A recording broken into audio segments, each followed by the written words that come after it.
What you're using doesn't really matter, but you've got to use something to keep you disciplined.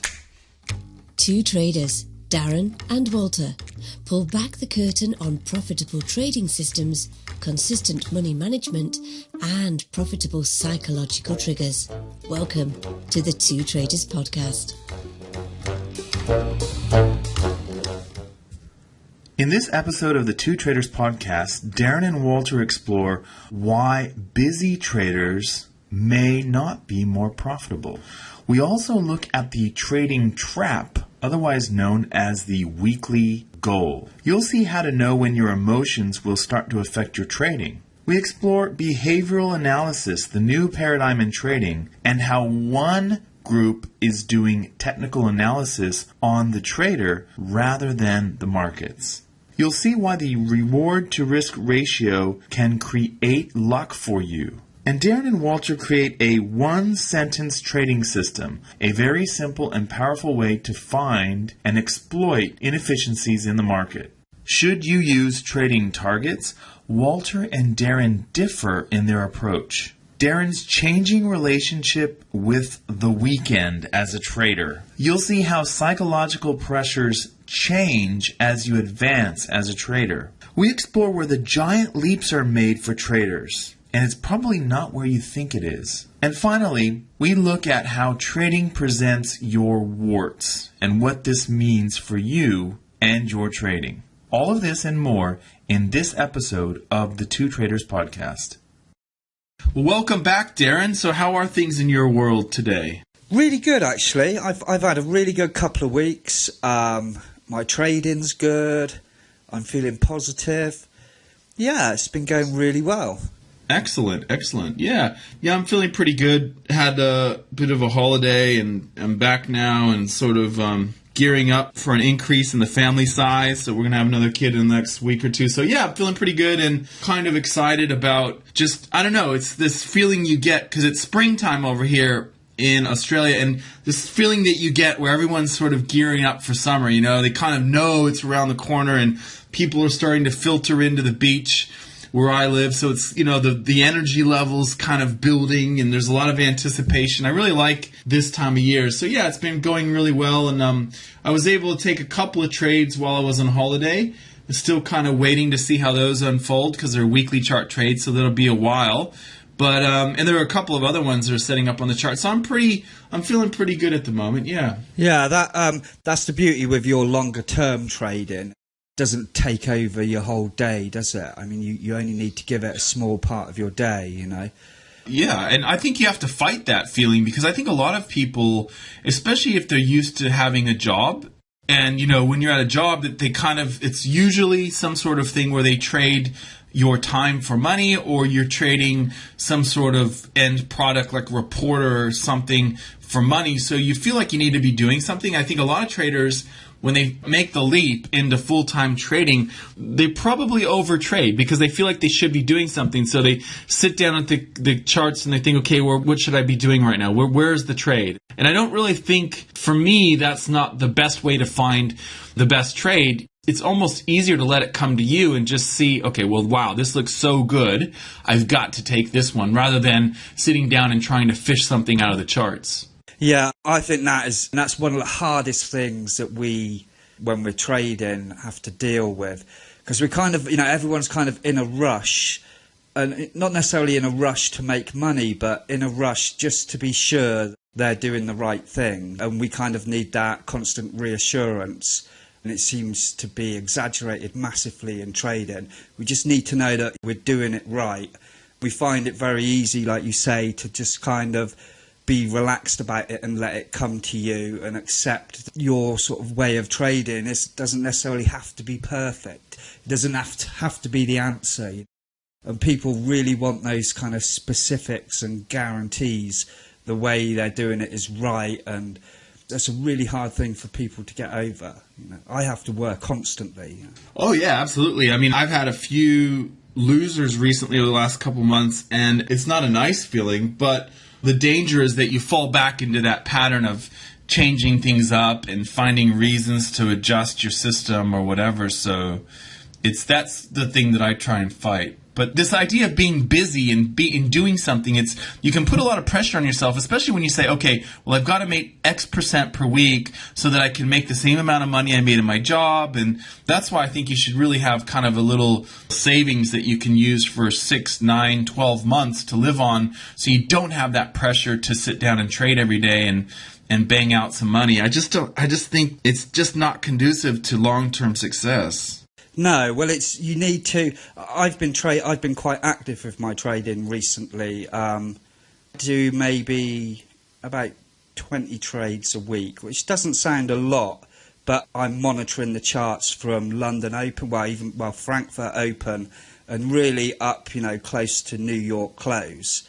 And when you do that, you really got to be at the stage where you kind of trade methodically. So I have all sorts of fears and worries and emotions throughout the day when I'm doing that, but I've just kind of, I've just learned enough to control it that the mistakes that I make don't really affect my trading. But I've started to sort of keep data on my results a lot more than I ever used to, and I put a post up the other day on one of the threads that I write for, and I had 9 straight losers in there, and I was just trying to sort of make an example of how my win rate, it was 100 trades, and my win rate was exactly 50%, and I was just trying to sort of emphasise the point to people of, within that there was like 9 losers, and then there was like a run of really big wins, and then there was like a whole long period of winning and giving it back and winning and giving it back before I had another nice little profit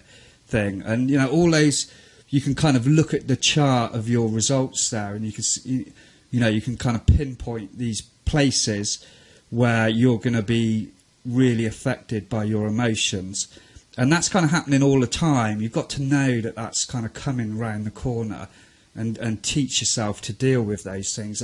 It's a really hard thing to learn. I think it just takes years and a lot of losing and a lot of frustration before you finally say, okay, I'm making mistakes here. Absolutely. And when you're talking about plotting your own, I guess sort of what you're talking about reminds me of there's a group in the States, and they have a team of traders that they employ, and they do analysis on the traders.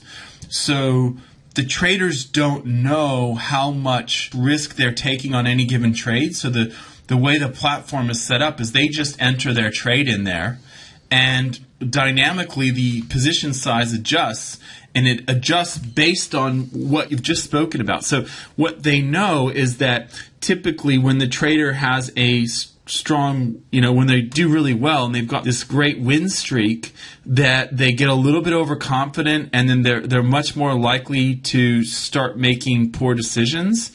These are obviously discretionary traders, and so what happens is the system dynamically adjusts and reduces their risk as they get to this point where they're feeling really confident. So it's like technical analysis on the trader. Yeah, is that kind of behavioral analysts? Yeah, so they'll do things like plot your moving average and look for like moving average crosses on your performance and things like that. And the cool thing is the traders are oblivious to it. They just enter the trade as if they would always. So of course they know when they've had some winners and losers, but they don't know how much money they're making or losing. And the system adjusts. And likewise, the system will assume as you've had a run of losers, it will start to actually increase your risk amount, because at a certain point you're expected to hit another streak of winners and so forth. So it's really kind of an interesting way. I mean, some statisticians would disagree with this and say, well, that's not really, every single position has the same probability of being a winner. It doesn't matter because they're independent events. So they'll talk about this independence of events in stats, right? But they're more interested they're almost plotting the psychology of the trader and saying, well, you're more prone to making mistakes when you've had a lot of winners, and you're more prone to turning it around when you've had a streak of losers and so forth. Yeah, so they use the position sizing to capitalize on that. Yeah. Yeah, I think that's the whole emotions and neuroscience and how we make decisions is kind of taken over from the technical analysis thing, which was kind of the driving force for new ideas for a long time. And it's kind of being balanced out a little bit now, isn't it? Yeah, absolutely. But one thing I've noticed is, you're right. I agree. But what's interesting is you think about other markets. So I had a friend who went over to China and he was working with some traders in China. I have two friends actually that have done this. But now what's interesting in China is it's almost like, in the Western world we have this, the focus is almost shifted so much, as you say, from the system to the trader, right? So this is happening. But what's happening in China is it's almost like they're a few decades behind, because he said, one of my friends said, all the traders kept asking him the same question, which is, we need indicators, we need systems. So these guys are really hungry for trading systems because all their focus is on that. And you might argue that in some ways the culture is better set up to produce traders that are a little bit more mentally strong or something like that. I don't know which side of the argument I would fall on that one. I'd have to think about it. But certainly he came across with this notion that it seems like they're almost behind. Because of the stock markets are opening up and trading is starting to be this big thing in China, it's almost like they're looking for the things that traders in the US or in Europe were looking for, 2 decades ago, where it was all about finding the right system, and the system is the key to unlocking your trading success. And meanwhile, here we've sort of shifted and there's a lot of focus now on the actual trader. I'm not saying that all Western traders have decided to focus inward and focus on the trader. Certainly, many beginning traders just focus on the system, but I just thought that was really interesting. He said it was very obvious the difference in focus over in China among the traders. I think, that might have something to do with their cultural background as well, and their upbringing would have been very different to traders in the West. And I think they kind of grew up in China where certain things are kind of laid out for them in a very systematic way, and like they're expected to get married very young, and a husband's expected to have a house and a car, and their cultural background from when they were a child is very different. So, that probably makes indicator trading very appealing to them. The thing is, indicator trading or not it doesn't really make any difference. It's really how you if you believe in it, and you don't make mistakes, then that's as big a factor, I think. And I think we've just got to the point in the West now where we don't believe in them so much, so doubts creep in, and perhaps we make mistakes when we trade those sort of systems now. I wonder sometimes how far it actually has come. In my world, because the traders I come into contact to are largely either just done with indicators and they decided they're just not worth it anymore, or so they've gone through all these indicators and they've burned through them and they're just ready to quit. I don't want to deal with these anymore. Or they're just new to trading and this idea of price action trading appeals to them. So I wonder if it's just that it's just the world that I live in, and that indicators are still very, important to traders in other corners of the markets. I don't know. And I just the other day I saw, you know who Tom DeMark is? You've heard of Tom DeMark? I do, yeah. Yeah. And they had him on Bloomberg or something, and he was talking about, I don't typically watch Bloomberg a lot, but he was on Bloomberg or one of those, and he's talking about how the bottom hasn't come yet, and we know that it's this and that, and and he's got all these proprietary indicators, and these funds that pay him for his indicators, right? I mean, that's his whole business is based on selling very expensive indicators. And I thought, wow, it's just amazing to me that he's still chugging along and that people are still happy to, it's almost like they're giving the burden to someone else so that when things go wrong and the trades don't go well, they can just blame someone else, right? Blame the indicator or blame the service. Possibly, or is it just a case of, the technical element really isn't that important. It's your data and then whether you, and also what the market does. I suppose really if you get the right, if you manage your stop and your exit point right, then really, your point of entry doesn't matter. So, maybe that they've just got the right data that with those indicators, you really need to go for a big risk to reward, and it just so happens that the market is moving in that sort of fashion at that time as well, and it becomes successful. How much are they just being bloody lucky as well? We don't. All those things are a factor. Absolutely. So this brings me to an idea. What would you say, like if you were to come up with the simplest way to trade, and you can't really use the random entry, okay? So let's just set the rules up. How would you set up an extremely simple, robust system to capture profits without using the coin flip entry? Is there a way that you could distill a system down into a one-line thing and just use that? The basis of most of my trading is buy low and sell high, okay? And then you obviously need some indication that you've picked the right low, so you wait for price action to close up, whatever time frame you're trading, okay? And then, we haven't got the clout to move the market, so we want to see momentum as well. So then you use a breakout of that bar, and you just trade from low to high. And whether you use support and resistance to be your low or high, or pivots, or just the high and low of the period you're trading. So in other words, you do exactly what they tell you shouldn't do. You pick tops and bottoms. Yeah, that's awesome. Yeah, I would. Yeah, and it works. Well, yeah, and then obviously you need to make a decision. Are you going to let all of these run and go for a big risk to reward? Or are you going to, manage it aggressively and try and take as many winners as you can?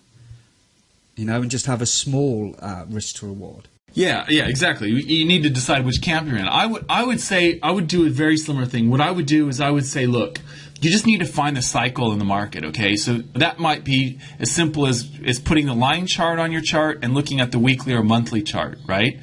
And so what you want to see is, are we cycling up or are we cycling down? And then just wait for a big giant candle to tell you, if we're cycling up and you see the market moving up, you just wait for that big giant red candle on the chart to tell you that you're ready to start cycling down, and then put your sell order below that giant candle. And that it's just as simple as that. That's how I would, if someone came to me and said, look, I know all this stuff doesn't matter, just tell me a way that I can use to get, I would say, pull up the monthly chart, put the line chart on, wait for a big red candle at the top or big green candle at the bottom, and just do that and just trade off of that and see. I don't know, I've never tested it, but I'm going to now, and I think this is something that for those people who really want simple, it makes sense. And it's very similar, I suppose, to what you just said, but I think it's something that people can, they don't need the Tom DeMark trend line. Yeah, that's... Yeah. I read an article in The Guardian about, why we believe in religion and gods and aliens and all this stuff that's not proven. And essentially, we have to have something to believe in. I've got a quote by the guy here. It was Lewis Wolpert. Have you heard of him? Lewis Wolpert? No. Anyway, he said, few people are content to accept that blind chance plays a large part in their lives. They seek reasons even when these do not exist. And I think, that is just so sums up what most people try and put into their trading, where it's not really necessary. They want a reason why it's going down, and that there needs to be some sort of story attached to that, like there is a trend line there, or, what we do as retail traders is, we can't time the markets. We haven't got the clout that the big banks and the funds and these algos have got. So really, we need to sort of jump on their movements. So if price is high and it starts selling off, then what more reason do you need than to take a risk on a trade? Yeah, and even the atheists believe in something. They believe in humanity or the ability for humans to overcome problems or something. There's going to be something there, and that's in the ancient cultures we have these ideas of story and story telling us why things are the way they are. These myths and legends and things like that. I think there's a lot about humans that sort of crave this reasoning, and it reminds me of the old random number tests that they do, where they give people a table of random numbers and they say, what do you see here? And people come up with patterns in these random numbers. So that's part of being human. But I suppose there isn't really any reason to fight that, is there? I mean, if that's the way that we think and the way that we interpret things in the world, information, there's really no reason to fight that. I suppose that's kind of why you've set up your trading system the way you have, so that you've essentially admitted that what you're using doesn't really matter, but you've got to use something to keep you disciplined. Is that fair enough? Yeah, and so, use something that's simple and is not going to have you second guessing. I see so many where you've got to make judgments on 5 different things, and at the meantime, your time is ticking. You need to decide if you're placing this entry or not. And, right at that moment, you're having to, deal with all of this data and decide whether it's right or not. Whereas, if you simplify that process, then, you're less likely to make mistakes. And then, you'll be regretting that you didn't take the trade that wins. And you'll be questioning how you dealt with the data on the trades that lose. Whereas, really, we can't control those. We can't really control those things. Yeah. We used to, my trading partner and I, we used to trade the 3-minute charts, and we had a 17-point checklist that we'd have to tick off before we took a trade. And the problem with that, of course, is by the time you had a signal and you went through the checklist, another candle had printed. So yeah. You're in trouble, aren't you? Yeah. So, I wanted to ask you something this week as well, about money management. Okay, and this is like a debate I'm having with some traders at the moment. And the idea is, let's say you trade intraday, so, you trade through the week. And this idea is sort of based on your data that you've got. You find like a target for the week. Let's say your target is 100 pips. Okay, and then at any point in that week, if you hit your target, then you stop trading for the week.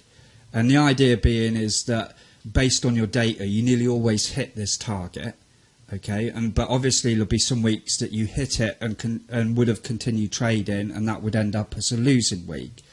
And then obviously you just do that week in, week out.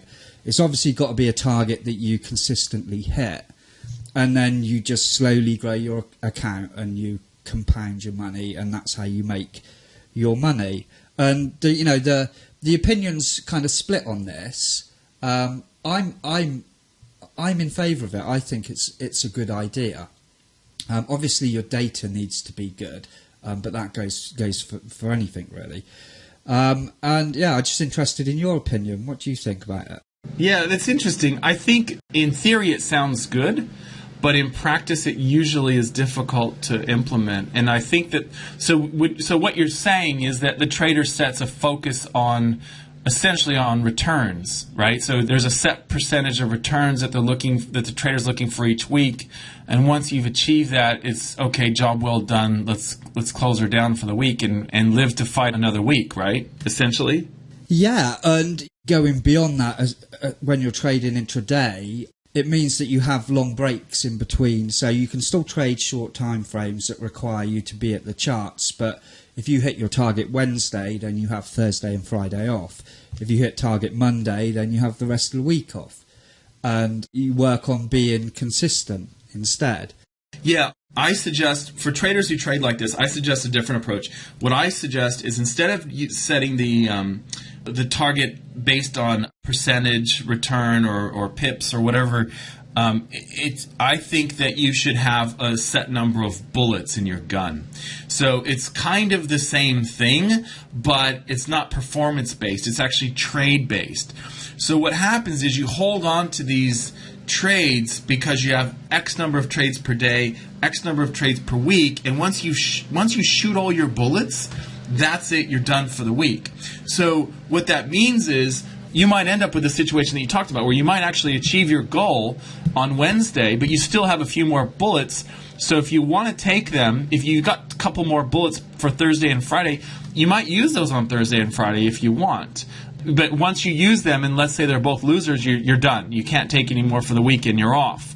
So if you have a whole bunch of trades that set up on Wednesday, maybe you take 90% of your trades, of your bullets are all locked in and loaded and you shoot them on Wednesday, and then that means that you've only got one more trade for the rest of the week or something like that. what this enables you to do, it sounds like this is the assumption here is that you're trading with profit targets and you're not using trailing exits. Is that fair to say? I'm not really using trailing exits, no. It's just it struck me that trading certain instruments in a certain fashion, you'll nearly always, based on the data that I've received, I'd always kind of reach a certain profit target. And I just wondered, whether it would just kind of be a nice way to trade, because you get that break from trading, and it takes some time to get used to the concept. But if you just put in consistently winning weeks, it'd feel great trading that way as well. Yeah, I agree. I like the idea of the breaks. You can still get the breaks if you have X number of bullets per week or per day. But this is the problem I have with this, is that people, they'll do a bunch of backtesting and they'll say, okay, I can make 100 pips on average a week. So after I get 100 pips, I'll just quit. The problem with that is it's like having a system where you have a profit target, because you cap your winners. So what that means is the average pips per week has to be lower than 100 pips a week, because you're going to have some weeks where you don't do 100 pips, right? So what that means is, instead of averaging 100 pips a week, which was your goal in the first place because you knew based on your backtesting that you could do that, you're always going to have some outlying weeks that aren't as good. And because you don't have any outlying weeks that are better than 100 pips to balance that out, you end up with a lower than expected return per week. At least that's what I've seen. So I know it makes sense in theory, but I think, to me, it's the focus is better placed if you just focus on the archer that has only so many arrows. And, if you can't hit the target with this arrow, then you've got one more arrow. So you're focusing so much on your arrows or your bullets and not so much on the target, because that return, it's true that your average will be 100 pips per week, but you've got to make 100 pips every single week, right? You've got to spend 50 weeks a year hitting your 100 pips. And if you can easily do that, then of course your average will be that. But I think typically what happens is we do have subpar weeks, and when you cut that off at 100 pips, so then what ends up happening is maybe you average 88 pips a week or something like that, which is fine. If you're okay with that, that's fine. If that's really your goal, so you say, really what I want to do is average 88 pips a week, so I'll have 100 pips as my goal, and I'll cut myself off there. That means that allows me to have 7 bad weeks a year or whatever, and, something like that. But that's kind of, so my approach is more about the number of bullets rather than the, performance based. But I understand why people do that, and I think you're right. I think the real beauty in what you're talking about is it enables you to take that time off. And some people are going to kick and scream and not want to do that, but that's going to really help you when you come to your charts again on Monday, Tuesday, after you've spent Thursday, Friday, Saturday, Sunday off. That's going to really help to come to those charts fresh if you're able to do that. Yeah, I think it obviously depends on how you trade, but I used to dread the weekend and be really excited about the start of the trading week, and now I long for the weekend. I'm like, okay, just got to get through Friday, and then the markets are closed and I can switch off, And I read a lot of Denise Shull's stuff, and she coaches a lot of really successful traders. And the thing that strikes me is that those psychological pressures of trading, they never really go away. You just learn better to deal with them.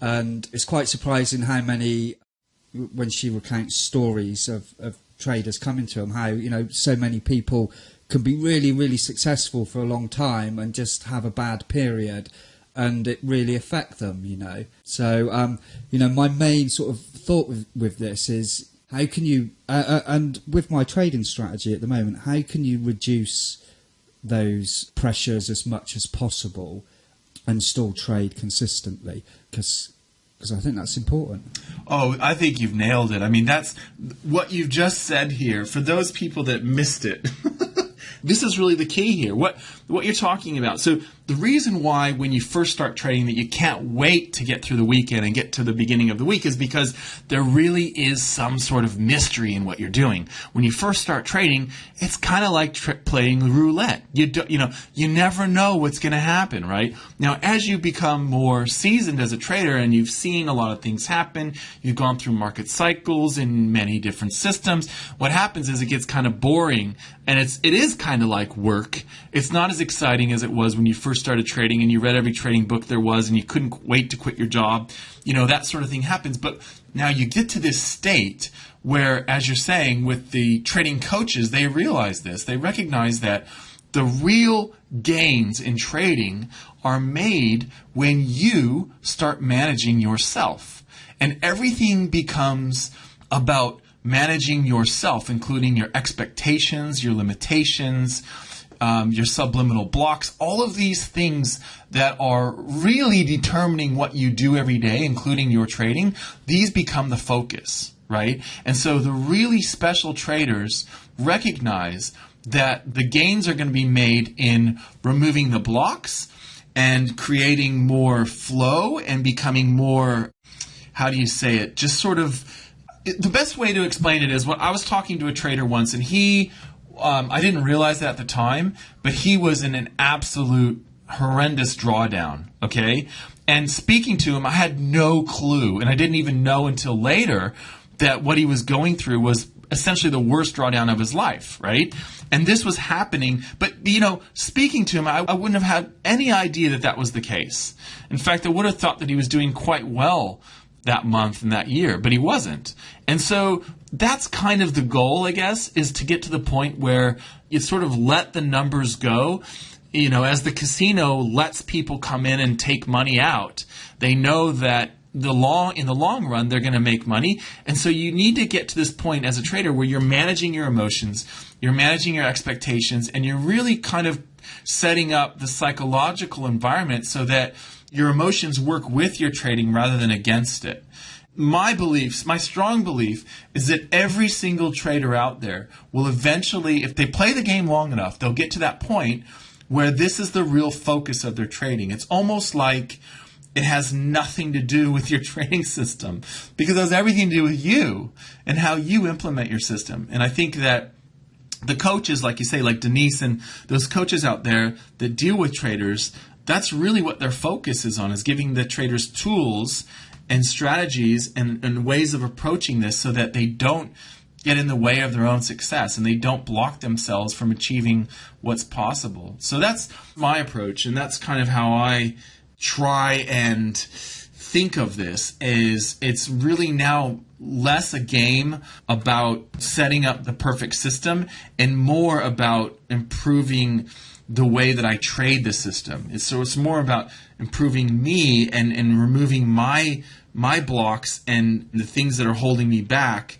and the things that are cyclical and destructive, and getting those removed rather than focusing on improving the system, if that makes any sense. Yeah. It's kind of one of the hardest things to learn, isn't it? I don't think there's any way of accelerating that learning, really, other than actually sort of going through it yourself. I think you can read all of the books and take the courses, but that sort of element really, I think, takes time. I'm always trying to think of ways of making that point concisely to people who are starting out in trading. If they ask me their advice, I just try and make it really clear to them. But it's a difficult thing to teach, and it's difficult to learn as well. I think it takes a lot of time. Yeah, absolutely. And self-reflection, and you have to be able to dig things out that aren't very nice. And it's really, it really is kind of like, figuring out your faults and determining where you fall short, because that's what trading eventually presents you with. It will present you with your difficulties and your shortcomings. And that's why I always chuckle when people say to me, they say, "Oh, so you did a PhD in psychology, but you're not using that anymore. You got into this trading thing." And that, that's always a little bit funny to me. That it just shows you that people who don't understand trading don't really get what it's all about. And it's really all about the market presenting you with these ugly warts that are part of you, and you have to decide what you're going to do about that. You get to decide now. What am I going to do?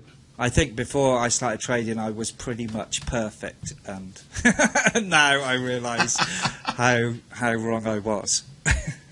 Yeah, isn't that the truth? Yeah.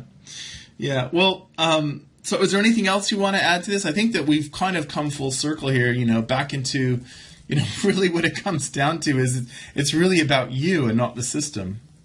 Yeah, I think we've covered it today, Walter. It's good to have you back. And I want to talk about priming next week. I don't know if you've heard of priming. And sounds good. Yeah, and hopefully I'll have another good week trading. All right. Excellent, Dan. We'll see you next week. Okay. Cheers, Walter. Bye.